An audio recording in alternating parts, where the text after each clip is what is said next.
Merci de rester avec nous. C'est la seconde partie de l'Union Forum, USA-Iran, Israël, un siècle de tension au prisme des intérêts africains.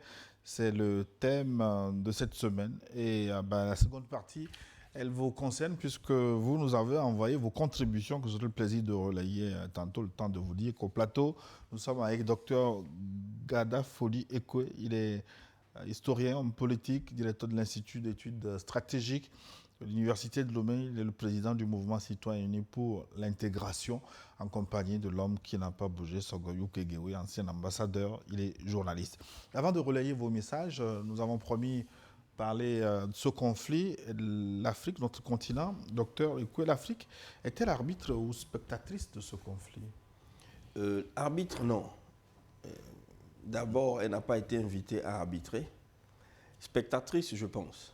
Et quand vous dites, aujourd'hui, quand vous dites Afrique, il faut serrer parce qu'il y a l'Afrique des élites qui sont plus ou moins au pouvoir, c'est les élites politiques et civiles et militaires.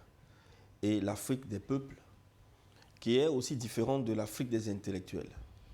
Parce qu'il y a comme un réveil culturel et patriotique en Afrique. Mais derrière ce réveil, vous avez toute une panoplie de peuples africains qui ne s'intéressent pas aux grands enjeux, aux grandes questions qui gouvernent leur existence. Maintenant, quelle est cette Afrique qui est spectatrice? Je ne dirais pas que l'Afrique des élites est spectatrice. Elle est co-actrice. Les sérails en Afrique, les présidences, les ambassades, et ainsi de suite, sont des acteurs de ce conflit parce que, suivant le modèle de l'acteur rationnel, théorie des jeux, ils jouent aussi.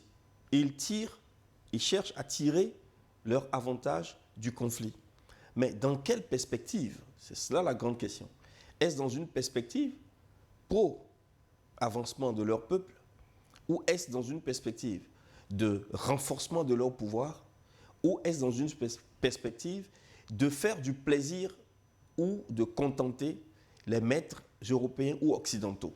Alors, il y a plusieurs perspectives. Moi, je crois que aujourd'hui, il y a une Afrique qui veut se prendre en charge, mais qui n'est pas encore complètement au pouvoir.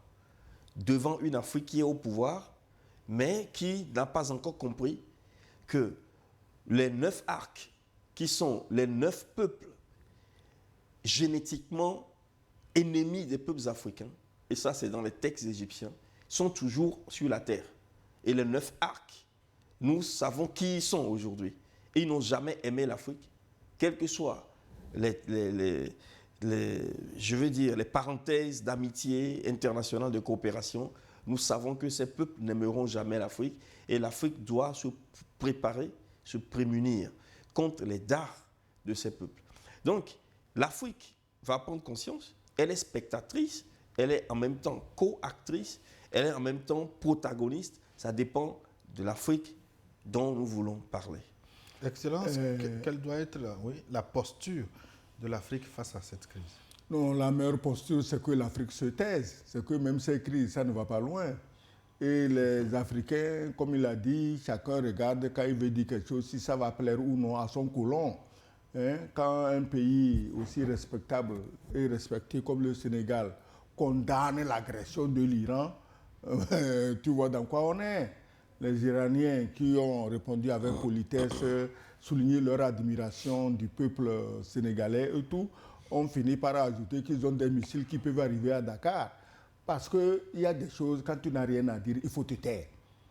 Moi, si je suis président africain aujourd'hui, je me tais. Parce que je vois la vérité et je sais que je ne peux pas proclamer cette vérité-là. Donc je me tais. L'Afrique va faire quoi? L'Iran veut être un État souverain respecté. En Afrique, les gens sont à genoux en train de baver devant des petits colons pour dire il faut nous coloniser encore. Nous, on est civilisés. Nous, on n'a même pas besoin d'armes. On n'a pas besoin d'armes. Ta parole suffit pour nous protéger. Même la parole de Jésus ne suffit plus pour protéger qui que ce soit parce qu'on le rappelle tous les matins, midi, soir. Qu'au pays de Jésus, des femmes circulent, font patrouille avec Kalachnikov en bandoulière et ils sont assis sur des bombes nucléaires. Mais il y a encore des Noirs. Les Blancs colonisent nous, hein. Nous, on est des gens civilisés. On n'est pas comme les barbares du Sahel. Ils ne comprennent rien, ils ne sont rien. Nous, on est des Noirs, mais des Noirs civilisés, on veut la colonisation. Alors, comment tu veux que l'Afrique réagisse? Si l'Afrique existait, il y aurait une réunion déjà au niveau de l'Union africaine pour se concerter. On ne peut pas parler chacun dans son coin. On ne peut pas. L'enjeu est trop élevé pour que chacun, après un verre de whisky, raconte sa vie. L'enjeu est trop élevé. Mais ils ne feront rien. Ils ne feront absolument rien. Donc il vaut mieux que... Parce que les Africains, ils n'ont rien compris. Je t'ai dit ici la dernière fois qu'il y a des Africains qui raisonnent seulement par rapport à l'amour que le blanc lui porte. Si le blanc l'aime, donc lui il est un homme important. Si le blanc ne l'aime pas, ça veut dire que lui n'est plus un humain, il peut même se faire harakiri. Donc ce n'est pas la peine. Ce n'est pas la peine. Alors, quelle doit être la posture de l'Afrique? Nous venons de le dire, de quelle Afrique? L'Afrique des élites qui sont au pouvoir, c'est le moment de la réflexion, je pense. Il faut que les sérails commanditent des études, des analyses sur ce qui se passe. Nous avons été surpris de découvrir que, pas au Togo, dans d'autres pays, que certaines élites ne comprennent pas vraiment les enjeux du monde actuel. Certaines élites deviennent élites par nomination. Ce ne sont pas des élites. En Afrique, la fabrication des élites est un processus qui pose problème. Il faut d'abord fabriquer des élites. Et dans le groupe des élites fabriquées, on nomme des élites pour assurer des charges publiques. Et vous êtes sûr que tous ceux qui sont au pouvoir, ils comprennent les enjeux. Et ce n'est pas le cas. Ce n'est pas le cas. C'est le moment de la réflexion stratégique. Il faut réfléchir. Il faut, lorsque vous prenez, je vous donne encore un exemple, toujours de l'histoire, lorsque vous prenez un conflit comme la Première Guerre mondiale. Mais la Première Guerre mondiale, tout le monde voit que c'est l'Empire austro-hongrois contre l'Allemagne. Mais à la fin de la guerre, on découvre que l'Empire tsariste est attaqué par Lénine et ses troupes. On découvre qu'il y a l'Empire ottoman qui est complètement déconstitué, déconstruit, partagé. À la fin, on fait le bilan, on voit qu'en fait, c'était une guerre qui était lancée pour mettre à genoux certains empires centraux et pour se partager le territoire. Ça, c'est la première étape vers l'hégémonie américaine, anglo-saxonne. La deuxième étape vient avec l'idée de faire quoi? De mettre un terme aux empires coloniaux des partenaires européens. Parce qu'il y avait deux empires coloniaux qu'ils avaient tolérés à Versailles. L'Empire français d'Afrique et l'Empire britannique d'Afrique. Ces deux empires, ceux qui ont généré la guerre de 39-45, vont exiger que ces deux empires aussi soient déconstruits. C'est pourquoi on exigeait aux Français, aux Britanniques de donner l'indépendance, de libérer les colonies. Et au même moment, on préparait les Nations Unies pour accueillir ces colonies et les soumettre à une dictature plus grande, plus mondiale. Alors que certains ici pensent qu'ils sont en train d'obtenir l'indépendance pour être souverains. En fait, ils sont en train d'obtenir l'indépendance pour ne pas être souverains dans les Nations Unies, où on leur donne maintenant les théories du développement. Développez-vous, développez-vous. Cette génération du développementalisme qui ont connu leur échec au détour des années 2001, 2001, 2002. Mais alors, vous vous posez des questions sur ce que vous vivez, si vous le comprenez, si vous comprenez ce qui se passe. Et tout à l'heure, on a dit que la Deuxième Guerre mondiale va servir pour deux objectifs stratégiques. Un atteint, l'autre n'a pas été atteint. Le premier, c'est la mise en place d'un État juif zioniste en plein Moyen-Orient. Ils ont réussi. Le deuxième objectif, c'est de déconstruire la Russie, l'Union soviétique. Ils n'ont pas réussi parce que Hitler n'a pas pu gagner la Russie. Et c'est pour cela que juste après les Nations Unies 1945, ils commandent la guerre froide.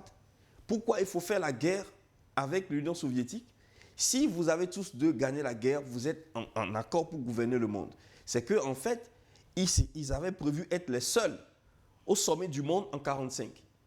Donc il fallait continuer, déconstruire l'URSS. Ils ont continué jusqu'en 1990. Vous voyez bien que les guerres apparaissent avec des objectifs qui sont officiels, mais derrière, il y a d'autres enjeux qui se jouent. L'Afrique doit réfléchir dans ce sens. Alors, comment ce conflit peut-il se terminer, selon vous, Sagoyou Kegewé? Et on va passer aux téléspectateurs. Je crois que... Qui va gagner? Qui va gagner? Non, est-ce qu'on cherche même celui qui va gagner? Qui va gagner quoi? L'Iran ne va pas militairement battre les États-Unis. Bon, ce serait de l'utopie. Mais le problème, c'est que les États-Unis ne vont jamais battre militairement l'Iran. On a vu ce qui s'est passé au Vietnam. Devant nous, on a vu ce qui s'est passé en Afghanistan. Mais ça va finir pire que Vietnam et Afghanistan réunis. Mais ça ne veut pas dire que l'Iran a gagné la guerre. Parce que le plus grave dans cette affaire, quand j'entends le président américain dire qu'il va envoyer les troupes sur place, mais j'ai des sueurs froides.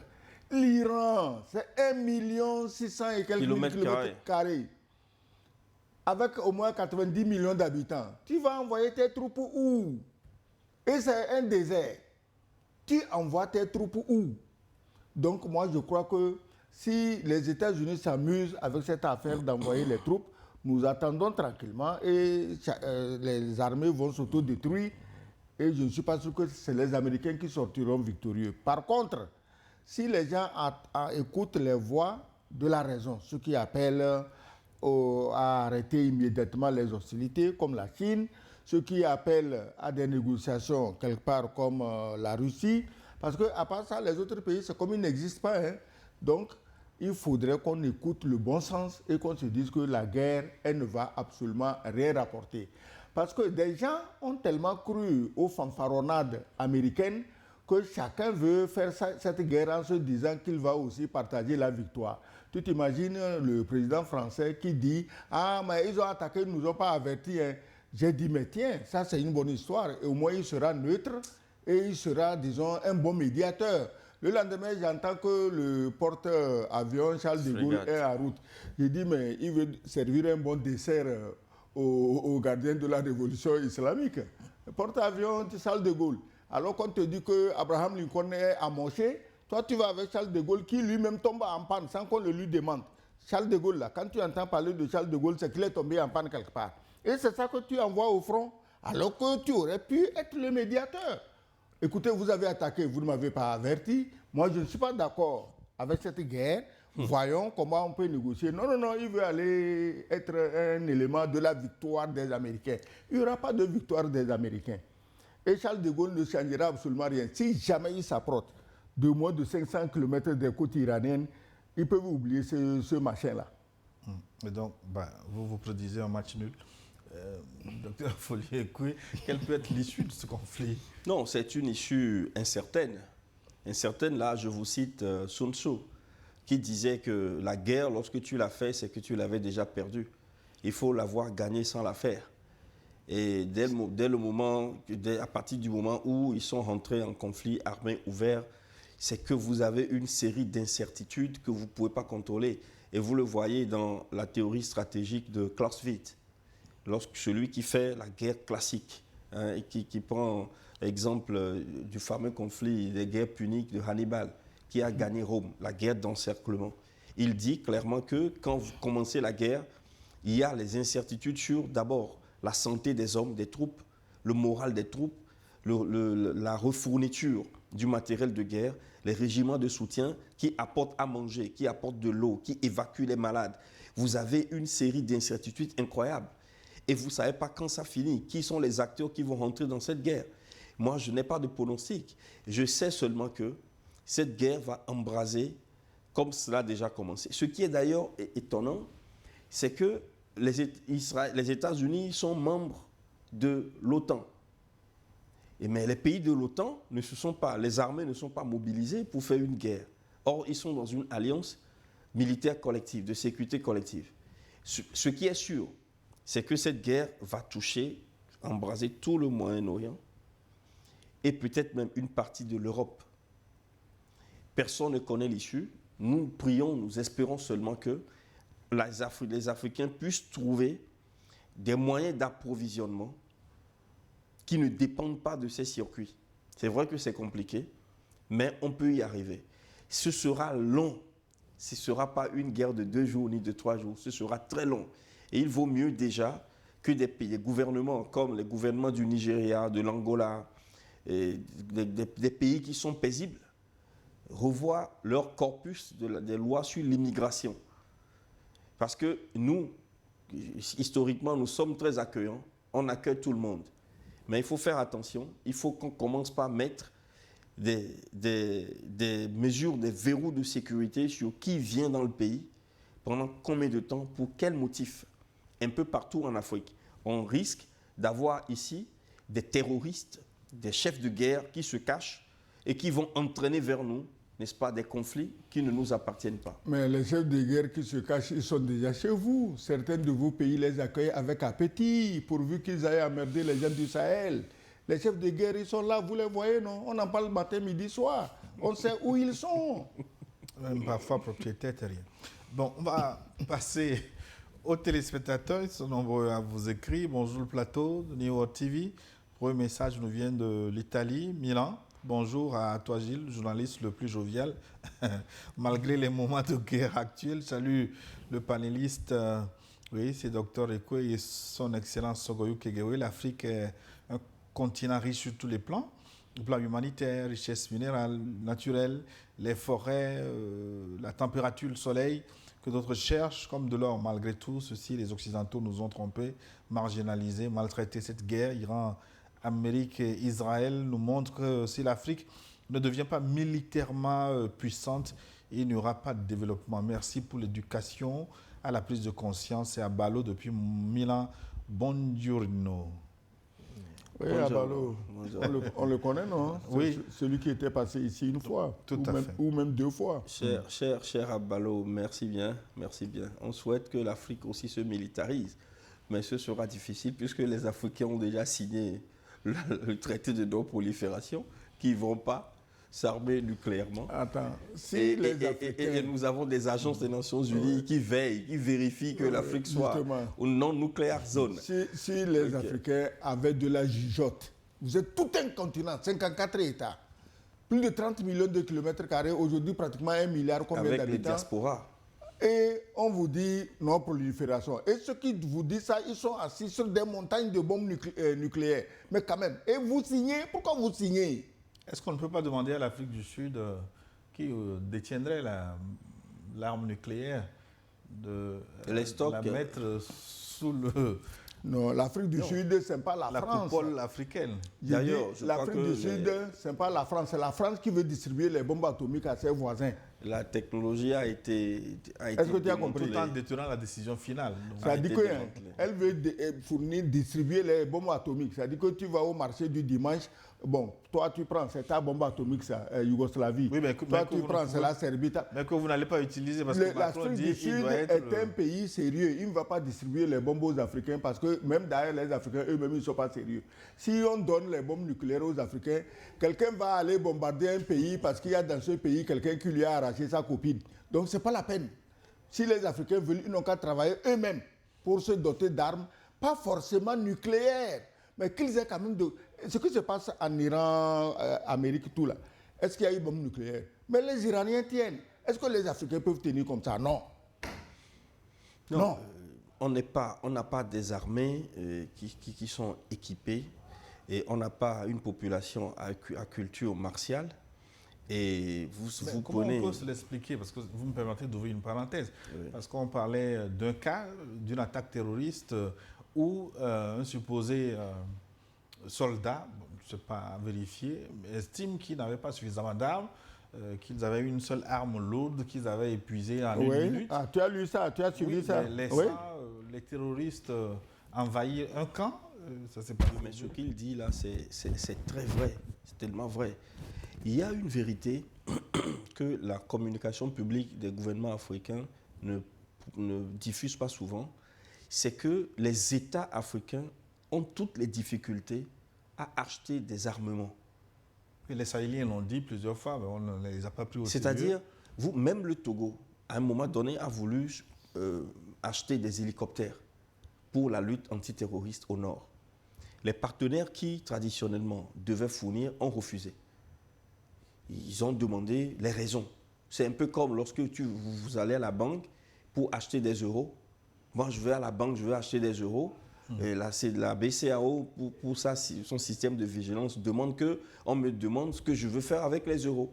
Si je veux voyager, je dois présenter mon passeport si j'ai un visa avant d'acheter un euro.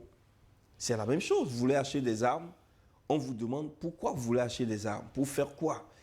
Vous êtes dans cette situation. Et les groupes privés, qui eux ne sont pas des États, Voilà. ils ont des franchises et des licences pour s'armer, pour acheter des armements. Mais il y a un embargo informel sur les gouvernements africains. Haïlé Sélassié, 1936, lorsqu'ils avaient été attaqués par les armes, les bombes, les avions italiens, chargés notamment du napalm et autres, ils étaient en train de souffrir, ils ont demandé d'acheter des armements, on leur a appliqué l'embargo. Aucun État de la SDN, Alliance de sécurité collective, n'a voulu, même la Russie, n'a pas accepté vendre les armes à l'Éthiopie. C'est d'ailleurs pour ça que l'autre, pas de mort. Après, il écrit, mais là, il découvre que la Russie a vendu des armes à l'Italie. Et il écrit panafricanisme hors communisme, pour dire, est-ce que nous devons être des panafricains ou des communistes? Vous voyez? Gilles. Donc, ce n'est pas facile pour les États africains. Ce n'est pas facile d'acheter les armes. Tu as vu ce qui s'est passé au Mexique? On a tué un chef mafieux et les mafieux sortent dans la rue avec des chars. Tu crois qu'ils les ont pris où? On ne voit pas les chars aux mafieux. Donc, ils connaissent les voies de contournement pourvu qu'ils aient l'argent. Les Africains, s'ils n'ont pas l'argent, qu'ils s'asseyent tranquilles. Mais s'ils ont l'argent, Gilles, je te garantis qu'il y a toutes les armes que tu veux. Tu peux... Mais les armes en Ukraine, ça se vend comme des beignets, non? Pourvu que tu aies l'argent. Quand on dit que les terroristes de l'autre côté, avant-hier, avaient des armes d'une puissance jamais égalée, mais tu crois qu'ils ont pris ça où? Non, mais vous savez, Ils ont pris les armes là où? au-delà des armes qui sont de l'équipement, il y a la doctrine militaire. Il y a l'exégèse stratégique des États africains. Quelle est la doctrine militaire, par exemple, du Togo?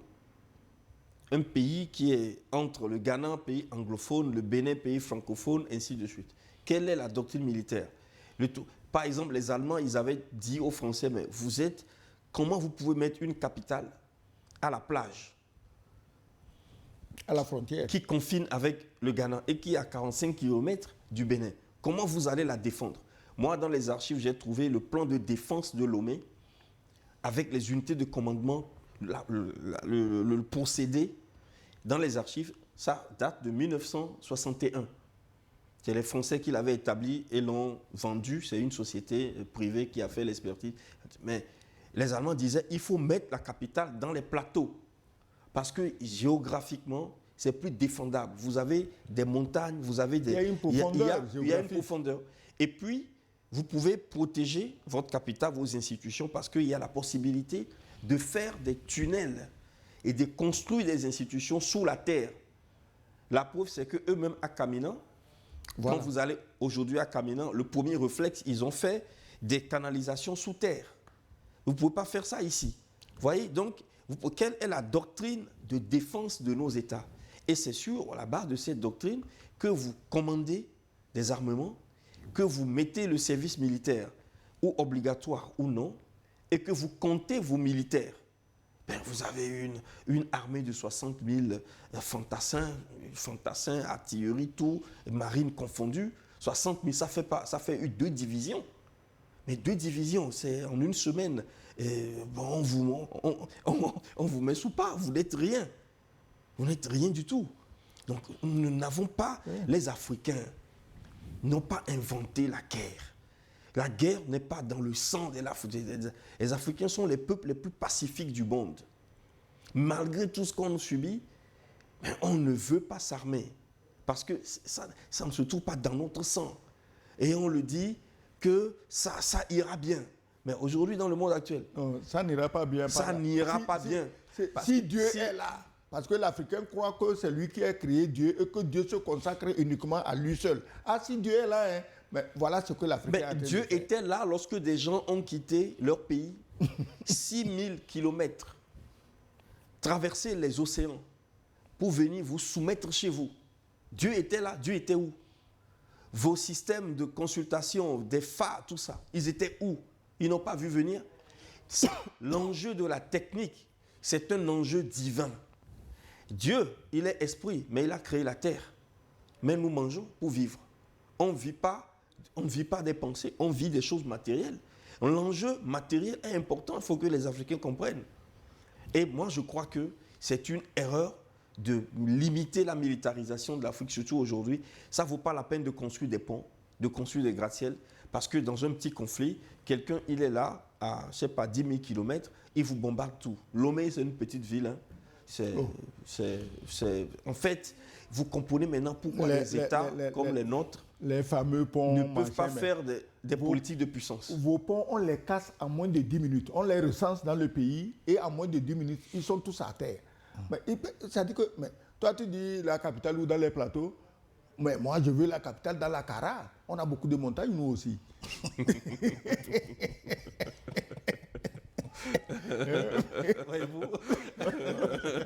Ah oui, parce que l'argument des montagnes tient. Ah oui. Aujourd'hui, l'Iran tient pourquoi? Parce qu'il a des montagnes et il a fait des tunnels sous les montagnes. Oui. Tu n'es jamais allé en Iran? Ça... Hein? Pas encore. J'y suis allé. Quand tu es même à Téhéran, là, tu regardes vers le nord-est ou le nord, mais c'est l'Elbourz, la montagne. Des sommets enneigés. Alors, si tu construis ta capitale au pied d'une montagne, tu fais une seconde ville sous la montagne. À la moindre alerte, tous les citoyens se mettent en sécurité et l'armée se bat. Ici à Lomé, là, quand ça chauffe, on se cache où? Les gens vont se cacher dans leurs toilettes. Alors, les toilettes te protègent contre quoi? Bonjour Gilles. Au moins vous allez vous soulager en attendant.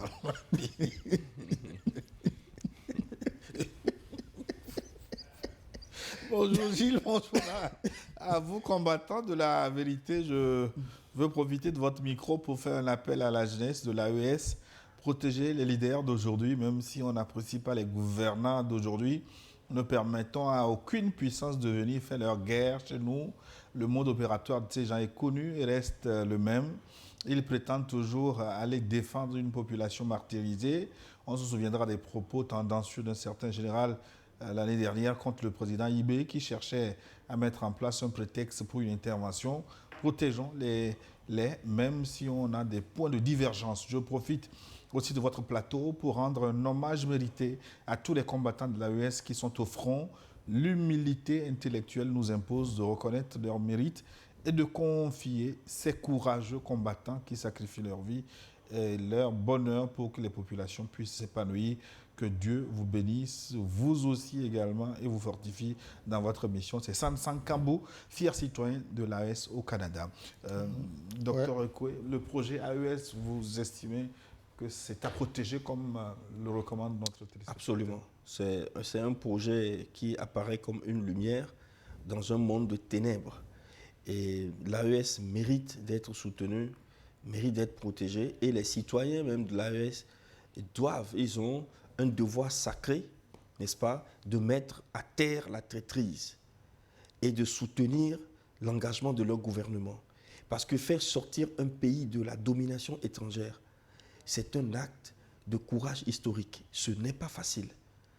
Et les pressions de tous les côtés sont telles que si vous n'êtes pas fort, vous allez flancher. Vous direz, ce ne sera pas moi, moi je vais sacrifier, ce sera la génération qui viendra. Et ainsi de génération en génération, aucune génération n'arrive à mettre fin à la domination étrangère. Donc Ibrahim Traoré doit être soutenu, le général Tchani de même, et Assimi Goïta. Nous citons les chefs, mais il y a toute une administration, il y a des citoyens, il y a des militaires, il y a des civils qui ont confiance et qui croient en cette révolution, qui continuent.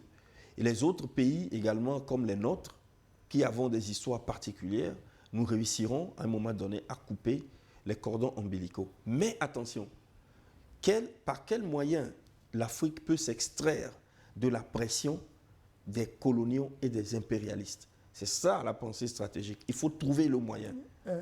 Gilles, il a parlé bien du soutien, disons, de la population. Qu'est-ce que les Américains ont dit à propos de l'Iran? Ils vont attaquer, les Iraniens vont se lever et puis ils vont renverser leur gouvernant. Mais les Américains ont confondu les Perses, les Iraniens, aux Arabes et aux Nègres. Parce qu'en Afrique, dès que le blanc arrive et tire contre le chef, tu vois les nègres, comme on a vu dans l'histoire du Congo, Mobutu, assassin, Mobutu, voleur. Ils sont où aujourd'hui? Les Rwandais les ont pris, on les tue comme des poussins matin, midi, soir. Où est Mobutu assassin? Quand Mobutu assassin était là, aucun Rwandais ne pouvait mettre le pied sur le territoire congolais pour tirer un seul coup de feu. Il est parti. Kadhafi, qui a fait de la Libye un paradis. Mais dès que les manipulateurs des médias occidentaux se sont mis dans le jeu, ils sont sortis qu'ils veulent libérer, ils veulent démocratiser. Mais où est la démocratie aujourd'hui? Ces pays-là, l'Iran a appris que chaque fois qu'ils viennent chez toi, c'est pour semer le bordel à vie. Ils ont vu le Congo, l'Iran a vu la Libye, l'Iran a vu l'Afghanistan, l'Iran a vu l'Irak qui est à côté de lui, l'Irak que les Américains ont poussé à l'attaquer. L'Iran sait que quand ces gens-là viennent, non seulement le peuple n'aura pas la liberté, mais il n'aura même pas la possibilité de jouir de ses biens. Les Iraniens sont intelligents, ils ne sont ni arabes ni noirs. Et il faut les féliciter.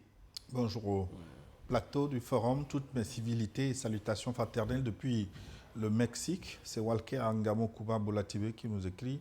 Merci beaucoup pour cet éveil de conscience africaine que vous faites sans relâche. La force de l'Afrique viendra seulement de l'Union, car cela a commencé au Sahel. Le Sahel doit nous chercher une tête nucléaire pour imposer le respect et la peur aussi. Vive l'Afrique unie, libre et souveraine. Walker Ngamo Kuba Bolatibé de Mexico. Merci de nous suivre depuis l'Amérique, les voisinages des États-Unis. Bonjour le plateau, c'est Arthur Ouedraogo depuis Hambourg, en Allemagne maintenant. Bonjour à vous, Monsieur Gilles, aux jeunes frères Folie, ainsi qu'à l'incontournable Baobab, Papa Sogoyou. Merci encore pour cette deuxième messe dont l'évangile aujourd'hui est consacré à cette guerre injuste imposée par Israël et les États-Unis par rapport à ce conflit.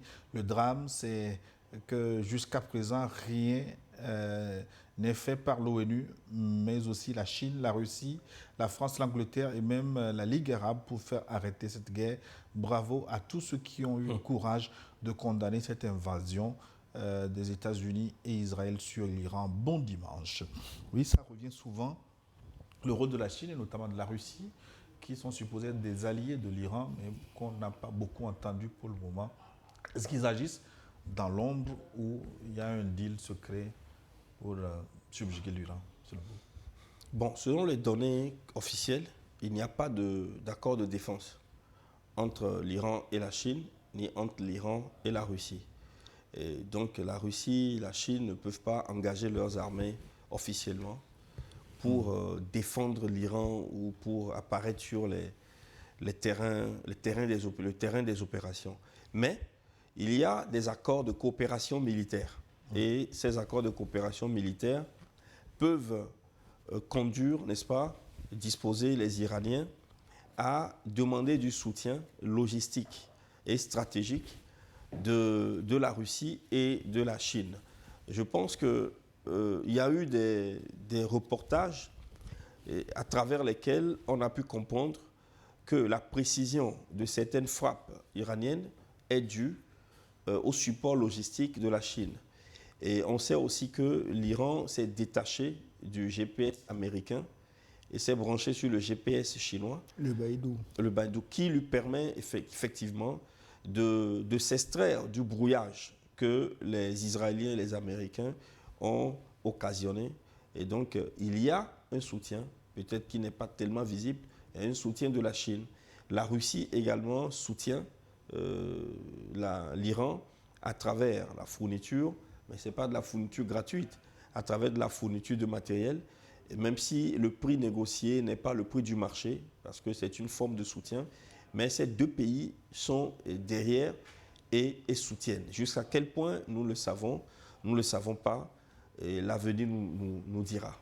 Oui, il y a quelque chose qui me surprend parce qu'on entend de plus en plus de certains médias occidentaux crier « Ah oui, la Russie soutient l'Iran, c'est la Russie qui repère les objectifs militaires pour montrer à l'Iran qu'il les bombarde. » J'ai dit « Mais est-ce que ces gens sont sérieux?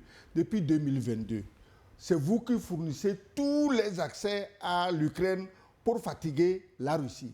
Starlink, c'est vous. Tous les autres systèmes de satellites, d'information, cartographie, tout, c'est vous qui donnez à l'Ukraine pour fatiguer la Russie. La Russie ne s'est jamais plainte, elle ne vous a jamais rien dit. Aujourd'hui, on n'a même pas la preuve, mais vous criez que la Russie aide l'Iran. Les Iraniens, écoutez, eux-mêmes, ils ont des satellites. Et c'est des scientifiques de haut niveau. Pourquoi vous croyez forcément que c'est la Russie? Pourquoi vous croyez forcément que c'est les Chinois? C'est d'ailleurs pourquoi les Iraniens ont dit qu'ils n'ont pas besoin de troupes ni russes ni chinoises, mais eux, ils vont se battre. Ils sont en train de se battre, non? Ils se battent. Bonjour Gilles, bonjour docteur Folly. Bonjour Excellence, c'est Cyril qui nous écrit de Paris. Encore une fois, l'histoire se répète et ceux qui tirent les ficelles persistent à ignorer les leçons du passé. L'attaque contre l'Iran déclenche immédiatement une flambée du prix du gaz et du pétrole. Rien de surprenant, tout est orchestré, visible, presque caricatural. Hier, l'Union européenne dénonçait Trump pour son obsession du Groenland. Aujourd'hui, les mêmes se pressent pour marcher à ses côtés et bombarder l'Iran. Chacun veut sa part du butin, comme si l'ours était déjà à terre. Sauf que l'ours est debout, frappe encore et ses griffes sont incisive. Le plus sidérant reste la diaspora iranienne qui manifeste pour réclamer le bombardement de son propre pays. Une scène qui défie la raison. Et après l'Iran, qui sera le prochain sur la liste? Bon dimanche à tous. Je prends toujours plaisir à écouter Dr. Folly. À propos des Iraniens qui manifesteraient pour qu'on bombarde leur pays, tu sais toi-même que ce ne sont pas des Iraniens. Parce qu'ils peuvent ne pas aimer le régime, mais s'ils veulent qu'on détruise leur pays, à quoi ils se rattachent et pourquoi ils se réclament iraniens? Tu vois bien que c'est de pauvres paumés qu'on a payés, qu'on ramasse dans les gares, on les paye pour marcher, on dit c'est les Iraniens. Quels Iraniens? L'Iran, s'il n'aime pas l'ayatollah, bon, il n'aime pas l'ayatollah. Mais il ne va quand même pas demander qu'on rase son pays.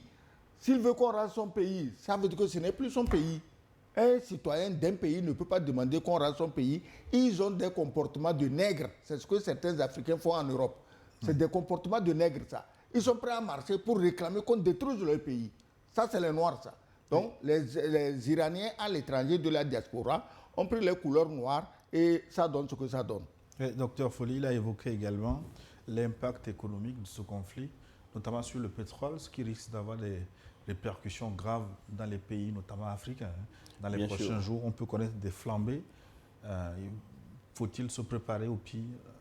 Oui, il faudrait se préparer au pire, parce que ça vient de commencer. On ne sait pas quand et comment ça va finir. Mais pour les économies africaines déjà fragiles? Bien sûr, les économies africaines qui non seulement sont fragiles, mais n'ont pas tous l'instrument monétaire. Ils n'ont que l'instrument de la politique budgétaire. Et lorsque déjà le commerce maritime est entaché par des flambées du coût du pétrole, vous verrez que même la distribution des marchandises au niveau continental, entre les villes, entre les pays, posera problème. L'essence, le carburant devient cher et toutes les autres denrées qui rentrent dans le circuit commercial vont connaître des flambées de prix. Est-ce que les Africains peuvent résister à cela? Ma réponse est oui. Parce que les économies africaines ne sont pas structurées formellement comme les économies des pays plus développés matériellement. Aujourd'hui, l'État togolais peut ne pas importer le sucre du Brésil, peut ne pas importer les tomates du Burkina ou du marché international. Non, le Burkina, c'est comme le Togo. On est des voisins, on est des amis, on a pratiquement le même territoire. Les populations vivent directement de la terre. Voilà. Et cette proximité à la terre permet à l'Afrique de résister à la plupart des chocs depuis 2008. On a parlé des chocs financiers. Mais ceux qui souffrent, c'est les populations qui ne dépendent que des supermarchés. Il y a des pays dans ce monde, quand il n'y a pas de supermarché, les gens 3 jours peuvent mourir. Ici, ce n'est pas le cas.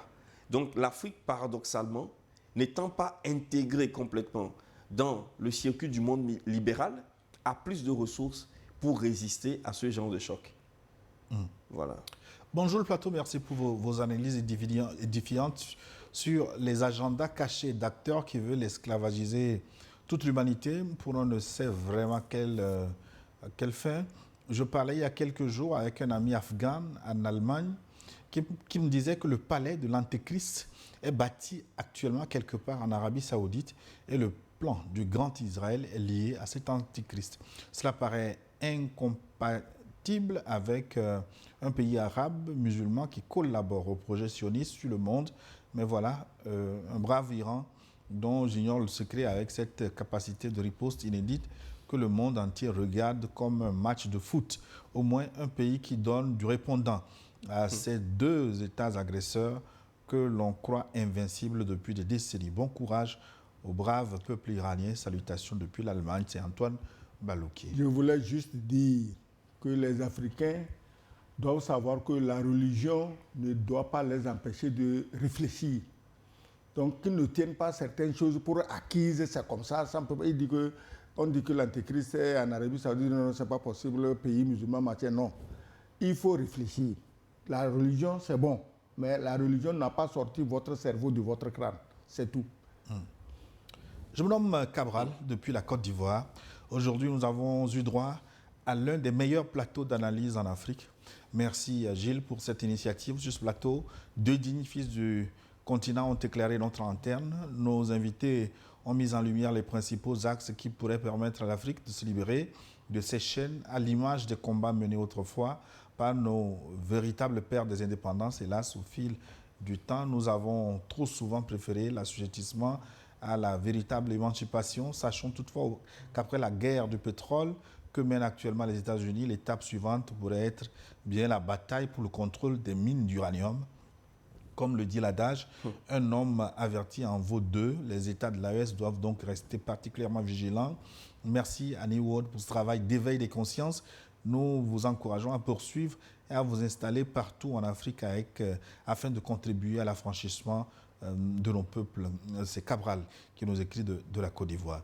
Le docteur Folly nous disait tantôt que les Africains ont les attributs pour, on va dire, être résilients par rapport au choc venant de cette crise d'Iran. Peut verser un peu d'eau dans votre moulin en vous disant que, par exemple, sur la question du pétrole, les Africains peuvent davantage développer les énergies renouvelables, les voitures électriques, par exemple. J'étais la dernière fois à Ouagadougou, où tout le gouvernement n'utilise que des voitures avec des batteries. Ce que j'ai même été goûté à ces véhicules qui sont confortables et qui roulent 2 jours, 3 jours sans carburant. Mais pourquoi on ne peut pas développer, multiplier ces genres d'initiatives? Mais bien sûr, on devrait le faire, pas seulement pour la mobilité, mais aussi pour les communications, les télécommunications et pour l'alimentation de nos services administratifs, tout ce que nous faisons ici. L'énergie solaire est disponible avec des partenaires comme la Chine, parce que la Chine est l'un des pays les plus avancés dans le moteur électrique, dans la production des voitures électriques. Et même l'Allemagne est avancée. En Europe, l'Allemagne n'est pas du tout mal. Oui, mais pourquoi vous ne faites pas de ces enjeux une priorité? Oui, c'est ça, c'est ce dont nous parlons. Les élites qui sont au pouvoir, c'est elles qui décident de comment orienter l'économie, de quels sont les enjeux stratégiques à suivre, à poursuivre. Si les élites ne sont pas intéressées, les populations peuvent bien dire, peuvent bien vouloir, peuvent bien faire des débats, mais le pays n'ira pas dans ce sens. Donc c'est pour cela, c'est bien de faire quoi? De sensibiliser les élites à ces enjeux-là. Oui, ça peut commencer par vous à l'université. Écoutez, moi, j'ai vu le Burkina, on a créé...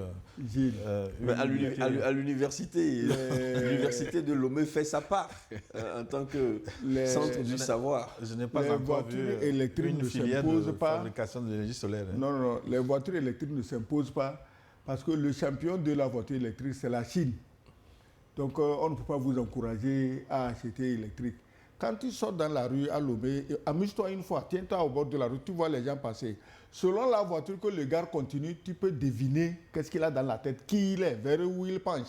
Tu verras des gens conduire japonais, coréens, des gens conduire allemands, conduire français, des gens conduire américains. On n'achète jamais une voiture au hasard. Ceux qui conduisent ces voitures, ça détermine leur profil philosophique, politique, machin.